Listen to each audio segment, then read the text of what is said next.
started with your. Got it, Erica?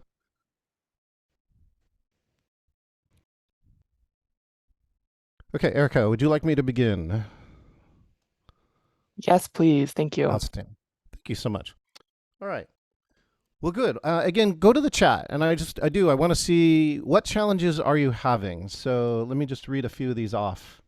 Looking for ways to make virtual presentations and meetings more engaging. Yes, I would like to learn more about the best platforms to use for hybrid meetings. Interesting, Julia. I'll see if I can address that. Although my belief is that any platform technically could be if it has the basic set of features.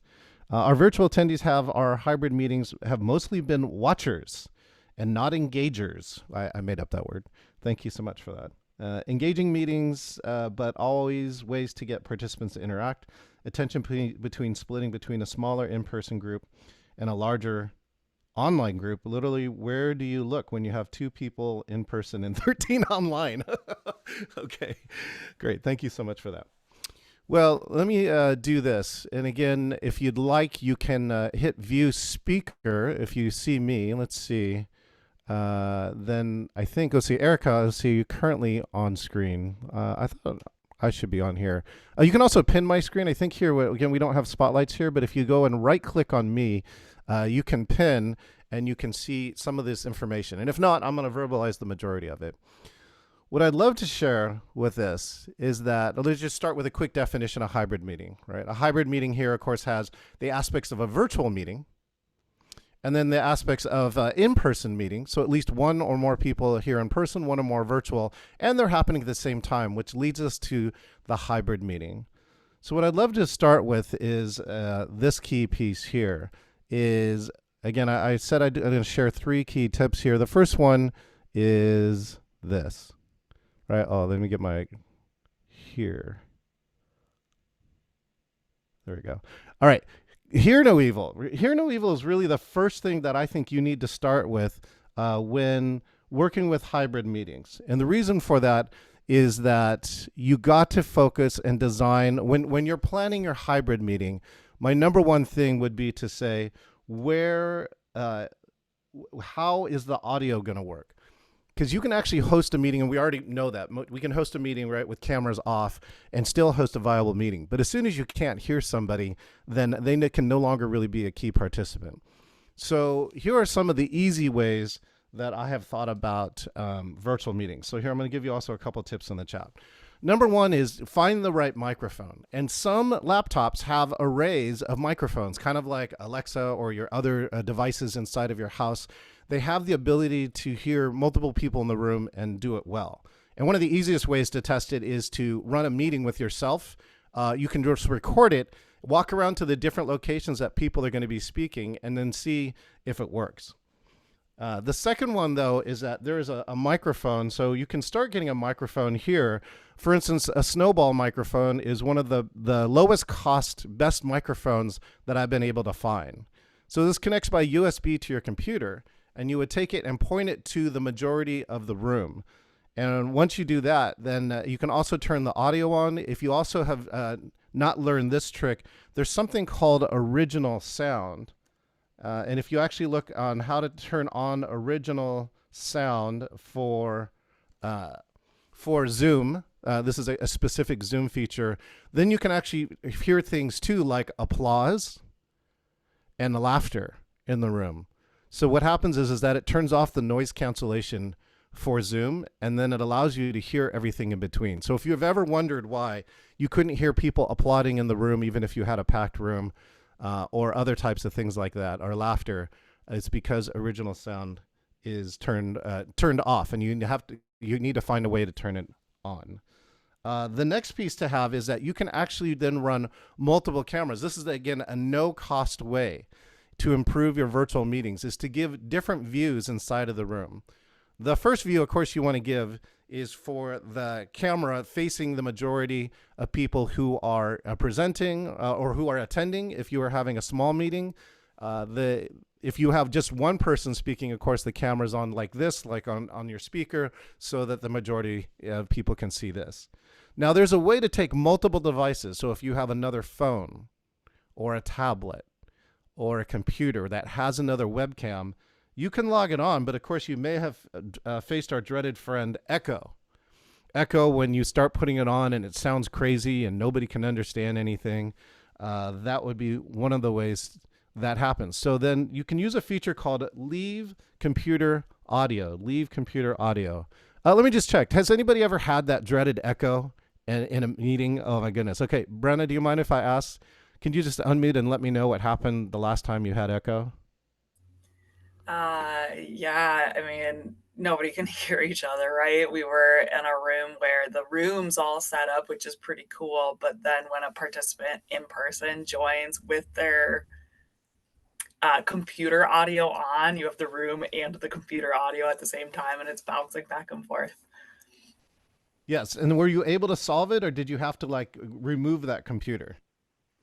I mean, I had them turn their computer audio off, but you have to talk over the echo, of course, which can make it worse for a minute. Yeah, you can't get anything done while the echo is happening. Thank you so much, Brenna, for that. So this really kind of gets to my second tip, which is see no evil, right? See no evil means to not give enough viewpoints into here. And so, Brenna, with this trick, I can actually share with you that we had an important meeting with 5 executive members of a Taiwanese company who had bought they had bought a U.S. company, and there was 5 members on their executive team. And their relationship had broken down to the point that they were kind of fighting because the U.S. was unable to visit Taiwan and vice versa because of the pandemic. So they asked me to run a fun team building event. And let me just help you with that. That was in my conclusion after interviewing both parties was the worst idea was to run a fun team building event. What instead I proposed is saying, I'll run 3 hours of a program where I think I can begin to start to repair the relationship if you're interested. And they said yes. So what we set up is that the Taiwanese people actually met in a same room. So they had one microphone, but they had 5 laptops. The 5 laptops were all logged in, but removed the computer audio. So now you could see all 5 of the members individually. The 5 people from the US were still work from home. So all 5 logged in separately, but had their cameras on. And here's the reason why this worked. Every single person, though, could talk at any time. And you could see the facial reactions of all 10 people who were inside the meeting. And one of the best parts that happened inside of that was by the end of the 3 hours, the Taiwanese CEO finally realized how damaged the relationship was and now took it seriously. He had his first visit to the US 2 weeks after that. And so that's how a hybrid meeting can really go so far as really even do like near therapeutical work if you really do it right. Okay. So this is the see no evil. You know, the second thing I can really recommend is give an audience view. Give an audience view. Point one of the cameras back in the room. And that's so for the other attendees. I got to tell you, the number one thing for me as a virtual attendee is I want to see what the room looks like, and I want to see who's here. And so that's one easy part, to just give one window that you can work with that. And so you can either spotlight it or you can just leave it in the gallery, but at least the people who are virtual have an idea of what's happening inside the room. And then the last one that I have here is speak no evil. Let me see. Oh, I do have a couple other tips here. On the speak no evil, one of the most important things is to use a mic. So the best practice is to make sure every in-person attendee who chooses to speak either has a microphone or you get the speaker to repeat the question. Again, I'll say that again, right? In-person person uses a microphone or the speaker repeats the question. Because there's nothing worse than the virtual attendee going, what? Wait, what did that person say? What are you discussing now? I don't even understand. And while it is a challenge quite often to wait for that person to get there, you'll find that it's worth the wait because you won't have people lost inside of the meeting. Now, one of the 2 easiest ways to do this is that there's a $35 Bluetooth speaker we have used. So what's nice about this is that sometimes, too, your laptop is not loud enough to hear the virtual speakers. So by getting a Bluetooth speaker, this one actually has 14 watts inside of it. We have found that even if they have a quiet mic, you can turn it up loud enough so you can understand them. And then the second part is that we recommend is use the Bluetooth mic like a talking stick. So whoever is in person talking, pass it around. All right, so you know clearly who's talking with it. The last one is this: has anybody used an Owl Pro? An Owl. Oh my gosh, Julie, do you mind describing what is an Owl Pro and what did you use it for? It wasn't for work, actually. It was for a book group that I was a part of. And we had people that were in person, but then also people during the pandemic that weren't comfortable yet returning to in person. So we set up the chairs in a circle and had the owl, which is mounted on a camera. It's a camera and it mounts and it can move and censor in on who's ever speaking. So it can zoom in to who's ever speaking so that all the virtual people can then see the person that's speaking. And then it just, instead of you having to facilitate the camera moving and moving a laptop or something, the owl will just do that for you. So it was really helpful with a group discussion because it can move when a new person starts to speak. Thank you, Julie. So basically, an owl was developed to basically be a producer without you having to learn any technical work, right? How many of you are burned out on technical? If you have your camera on, feel free to raise your hand. How many of you are burned out on the amount of technology you've had to learn in the last 2, 3 years? Okay, great. There's most of you outside of here. So an owl, and there is a refurbished program now that so you can get it as low as $600 or maybe less on the used market. But what it does is has a 360 camera, so we can see everybody in the room and then zero in on them based on what they talk. And the more important feature is that it has a mic array. And we actually tested this in a business leader meeting. I was 18 feet away from where the owl was located, and I said something to 40 people in the virtual audience, and they were able to understand me. So that's where the owl has really come into that, where cheaper than hiring a producer, but yes, a little more than a webcam. But all you got to do is plug a USB into it, change the speaker and camera to this, and now you can actually run a hybrid meeting without any of those places. So with that, I'm going to actually answer a few of these last questions and then see if there's anything else, any questions or other discussion points that each of you have. So someone asked how to make virtual presentations and meetings more engaging. Well, if you want engagement, engage. If you haven't seen in this technique here, thank you, Brenna, thank you, Julie, for those who have chimed in, that ask your audience to engage. In fact, in most of the programs that I present at, I will allocate up to 50% of the time for the audience to talk. And it's impossible for Brenna to be disengaged while she's talking to me. She would look quite weird if she was texting her friends, right? Or writing an email while she was talking to me. Best platforms. As you can see, I think any platform, when used correctly, as long as you have the basic audio and video, can be used for hybrid meetings. And I do think that Zoom still is one of the top out of the ones that I used. I, of course, have used Teams, WebEx, and others. Addie, again, back to watchers and not engagers. Well, there's two things I can really share with this in terms of being watchers. I have gotten people in my meetings to turn on the camera without me ever asking. And one of the ways which really concerns, I believe, this style of group that has been convened by Linda and others is that the number one factor relates to Google's Aristotle work. Has anybody here read the research or heard of a research program called Google Aristotle? Nobody. Oh, just Julie. Julie, you're so good. All right, Julie, do you mind just the short version of Google Aristotle?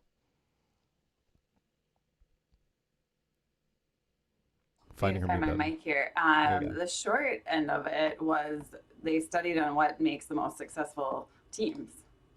So it was those key factors on successful team building and looking at the demographics of the team and workload and things like that. And here's the conclusion, Julie. There's 5 factors for the highest performing teams. You can read the research for the other 4, but number 1 was a surprise. It was psychological safety, defined as I feel safe to take a risk in front of my team. Virtual meetings are exactly the same way. So if you want more of those people to engage, think about what you're doing to make it feel safe for people to engage. And engage may be different things. It may not be the camera, right? It may be they chat, maybe they unmute and they work on audio. It could be any of those ways because there's multiple different ways to engage here. But I think the key here is that They choose and they feel safe to choose. So look at the different ways that you can do that. Um, and then splitting the attention here between a smaller and a larger group, where do you look? Well, I think by default, I would start with the camera, right? If I was in a 2-person group and a 13 online, I think I would pay attention more to the camera. But in other groups too, I would make sure that, like in our larger hybrid programs, here, I'll do this as a closing story, and then I'll open up for either questions or we can move to dance breakout rooms. Recently, I was the lead producer for a conference called Learnapalooza. That's right, Learnapalooza. It's a conference about innovation and disruption in the learning and development space. And it didn't have one breakout room, it had 3 breakout rooms. And in that setup, we actually put 3 cameras in every room and 2 microphones, a producer, right, and a mic runner. And with those cameras, one of the things is that the camera is located in the middle center where like they would be talking to the audience. Right. So we know that when they're talking to the audience, it feels like they're also talking to the virtual audience. So I quite often give the virtual camera the best seat in the house, middle center. So that way you can be talking to both. Right. And so that way that I think that's how you address this large audience. And then the second parts that we do that are very unique is that we will actually take 2 screens on the left and the right and run the gallery. So the on stage speaker can actually see the virtual audience, right? And for those who choose to have their cameras on and can do things like address them by name if they choose to do so. So with that, one of the results of that, it was the first time we had ever run 3 breakout rooms in this highest engaging fashion. And what I can share with you is that at the end, a PhD came back and chatted to us and she said, this has been the best hybrid I have attended ever. Okay, so with that, let me hand it back to my facilitator, Erica. Hi, thanks, John. All right, I'm going to go ahead and